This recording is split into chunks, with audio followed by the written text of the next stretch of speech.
What's going on, everyone? And welcome back to my part three of my favorite movies countdown. So this is it. This is my top 10. This is it. My finalized top 10. I did shoot out my honorable mentions. There was a whole bunch. Okay, and this was a really tough process. So finally, we made it. This is it.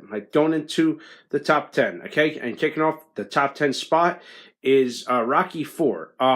A classic 80s movie, of course, perfectly symbolizing the era, as I would say, of the Cold War, as you would say, because this was a Cold War movie. This came out in the midst of all of it, And in this one, it's the case of the ultimate underdog, essentially facing the biggest challenger and the most intimidating challenger ever. You know what I'm talking about? I'm talking about Ivan frickin' Drago.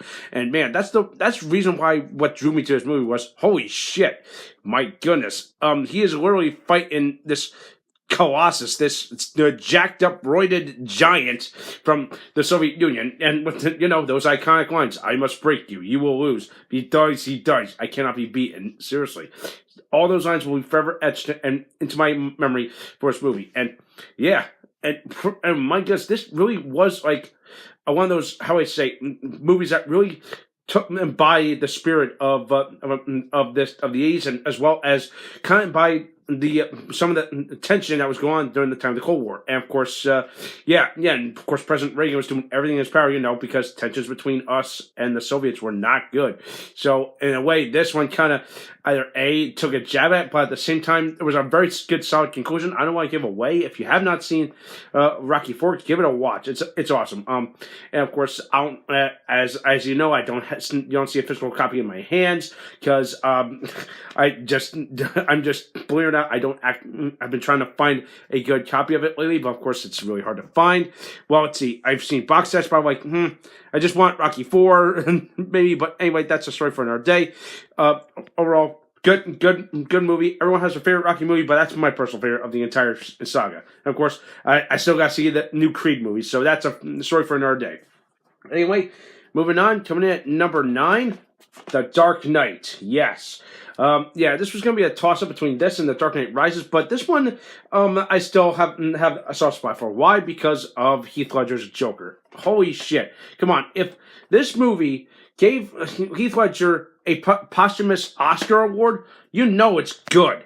And believe it or not, Christopher Nolan had a magic touch when he came to making these, okay? Well, let's see. Everyone has gushed how great the Batman Begins was, but this one was just absolutely incredible. Even though the things were darker and more violent, but it was just really, really embodied the spirit of let's see, our favorite superhero, and of course just watching Heath Ledger just bring to life and just pretty much just bring the Joker to a different level of insanity and evil. Holy shit! Just screams, wow. This is an epic movie, and it truly is. And by epic movie, as in, yeah, I know the runtime is like, come on, it's a little excessive. But I feel like, yeah, but here's the thing: if you want to bring everything to the table and want to make it good, this is how you do it. But of course, yeah, I don't know. Take your pick, okay? Between this and the others, I really enjoyed this one, okay? So definitely a well-worthy Batman movie, but puts, in my opinion, kind of puts all the others to shame. Puts Batman and Robin to shame. Kind of, pretty much, it destroys that one by miles.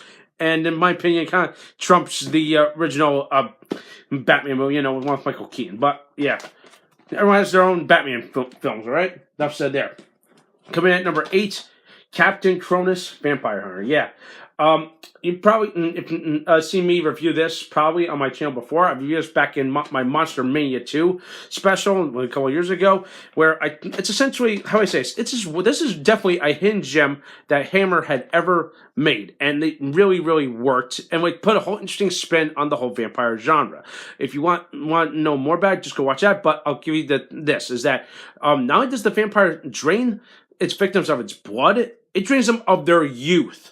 That's terrifying. Think about that. I would if this kind of thing happened today, I'd be scared for my life. Be like, oh my god, I would hate to see someone as beautiful as this girl or or that person. You know what I mean? All of a sudden, next thing you know, all of a sudden they're killed over dead and they're drained of their beauty. I'm like, god damn, that's some serious shit. But anyway, it's a real fun movie. It's definitely got the horror setting there, but I feel like it's definitely more bridged to the action stuff. Okay, it's got a great cast. Horst Jansen is a good lead, and and that's pretty much all I gotta say. But the only thing I will say is, believe it or not, without this, I don't think there would be no Castlevania, because essentially I feel like most elements from this movie were the kind of the inspiration for the whole Castlevania franchise, right down to the hero, and eventually, in fact, I feel like Captain Cronus should be called Castlevania 1974. It just came out way before Castlevania ever came out, or even the NES was even born. So think about that for a sec. All right, just something to take to mind. But still, if you can find this movie, go watch it. You'll enjoy it. If you're a big fan of vampire movies or horror, give it a watch. And of course, yeah, this is actually autographed by Caroline Munro. She is the female lead in this movie. Even though her role is kind of not fused into the storyline until much later, to like the last act. But she's still a good character in the movie. Sounds like more like a romantic foil to Captain Cronus. Okay, coming in at number 7. Indiana Jones and the Last Crusade. Oh yeah.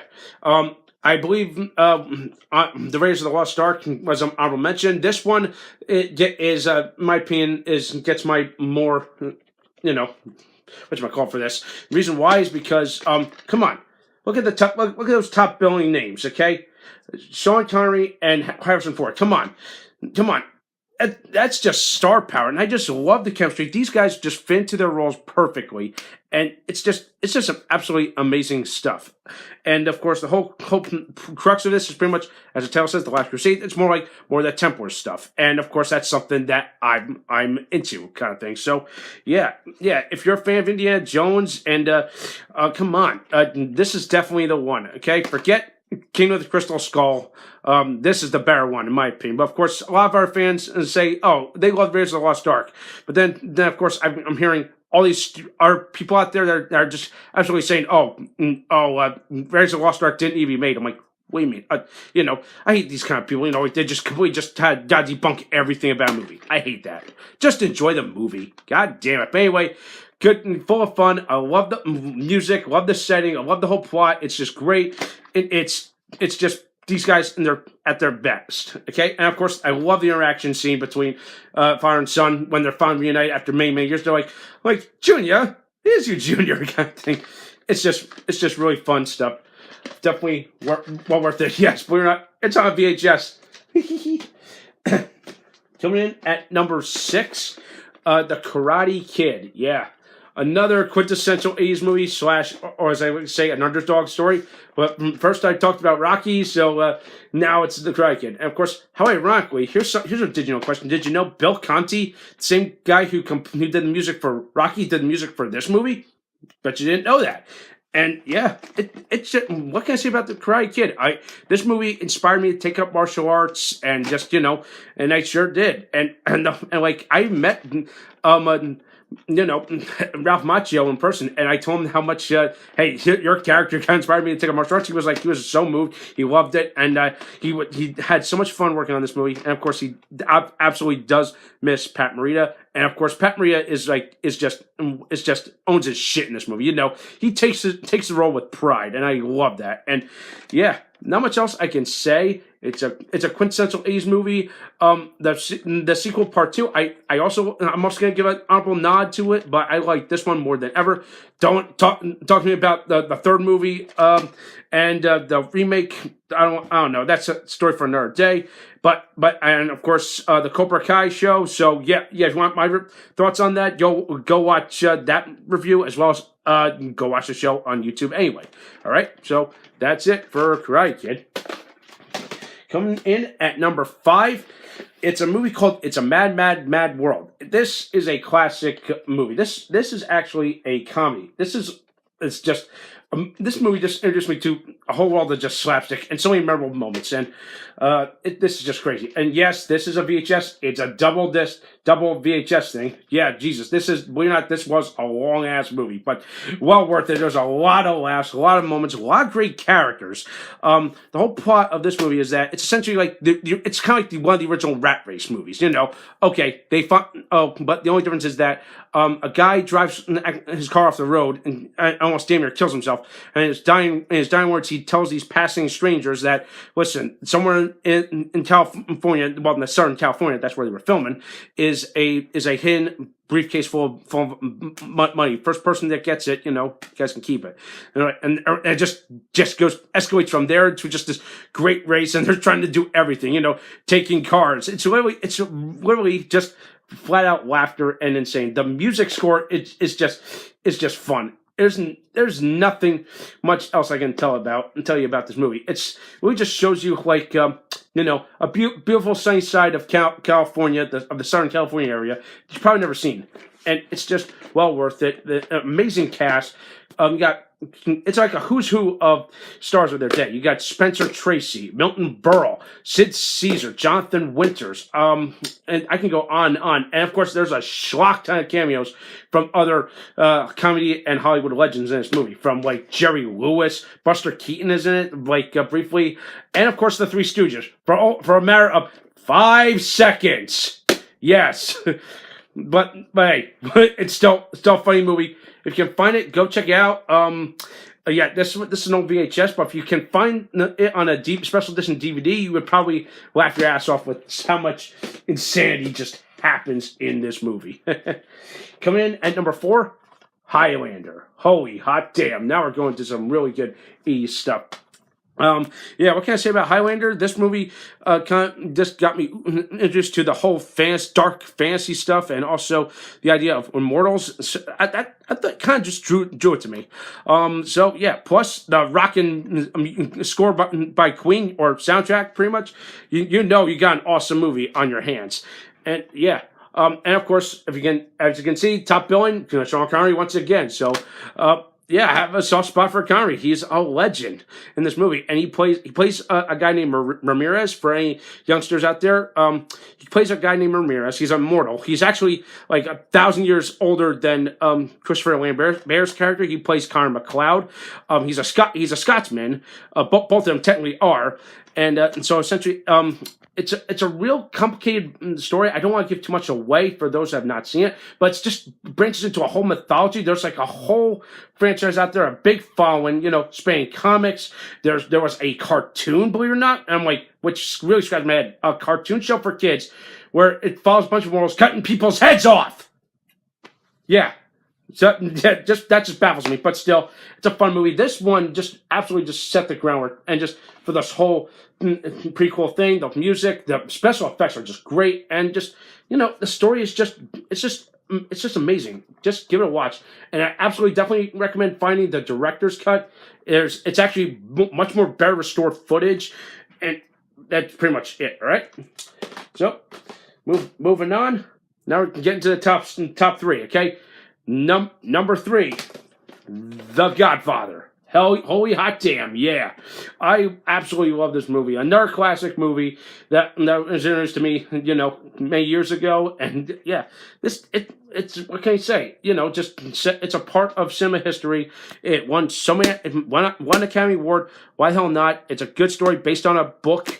And I love the quotes in this movie. I love the whole location. I love the setting, the whole whole 40s vibe. It's pretty fun. I just love it. Also had me thinking of, okay, what would my life if I grew up in an all Italian household? Because I'm German Irish. Okay, believe it or not. Well, I have some Italian roots, but of course I don't want to talk about that. But it just screams like, ooh, this is fun, and family is, blood is thicker than water, that kind of thing, family comes first. It's, it's just something. I don't know what else to say about The Godfather. It's truly a classic. Marlon Brando is just amazing. And of course, obviously, just immortalized the character of Michael Corleone with Al Pacino's performance. Great stuff all around. Coming in at number 2, Star Wars: The Empire Strikes Back, and of course that's why I'm panning the camera behind me. I've had that poster since I was a kid, and I love this movie so much, and I've seen it time and time again, no matter how old it gets. Where it's the old version, like this one on VHS, or the remastered stuff, which of course hit or miss. It doesn't matter, but hey, it's still a timeless classic. George Lucas just put all his effort into creating, in my opinion, one of the best sequels ever made. From the cool locales, the great mythology and new characters. You know what I mean, with Boba Fett. That's what I love about this movie. The introduction of Boba Fett, and of course, maybe you want to say, "Ooh, what? I want to know more about him." And then, of course, that's where the Star Wars Expanded Universe, and all that comes in. So yeah, not much else I can say about this. It truly is a classic, and of course, if you're a Star Wars fan like me, absolutely, this is definitely on my number one of my favorite Star Wars movies. Okay, but of course, that's a story for another day. And now for the creme de la creme, my top number 1 pick, Back to the frickin' Future, baby. Holy hot damn! What can I say about Back to the Future? It really is the pinnacle of the 80s. I love it. And believe it or not, I was Marty McFly for Halloween a couple years ago, and I remember when I posted my picture to Instagram and my Facebook, everyone was like, "Wow!" I went full out, people. My hair was long. I got the life preserver jacket, the shirt. Don't ask me about the Calvin Klein underwear, but yeah, everyone loved it, and just proves to everyone that man, Back to the Future is just a timeless classic. It's one of those fun, ease comedies that essentially just spreads into something even better. And yeah, I'm spanning across 3 movies and of course a video game. There's not much else I can tell you, but it's just really fun. It just makes me say, "Oh yeah, this is definitely something I'll always come back to watching." I really enjoy it. Marty McFly is such an iconic character. Michael J. Fox does a great job. Christopher Lloyd plays a great Doc Brown. I love it. The supporting cast is just great. Not much else I can say. And of course, the memorable quotes from Great Scott to "What the hell's a gigawatt?" And of course, "What you looking at, butthead?" My God, Biff Tannen, best bully character or villain in any of these little 80s comedies ever. I love it, and yeah, that just speaks limits of how well something like this could just morph into a phenomenon overnight. All right, so I hope you enjoyed this trip down memory lane. I want to hear your favorite movies. Okay, I don't care if it's a top 30 or top 20 or anything. Okay, I want to hear yours. Okay. Thank you for joining me on this incredible trip. Thumbs up this video, subscribe to my channel, and stay tuned for some more awesome videos.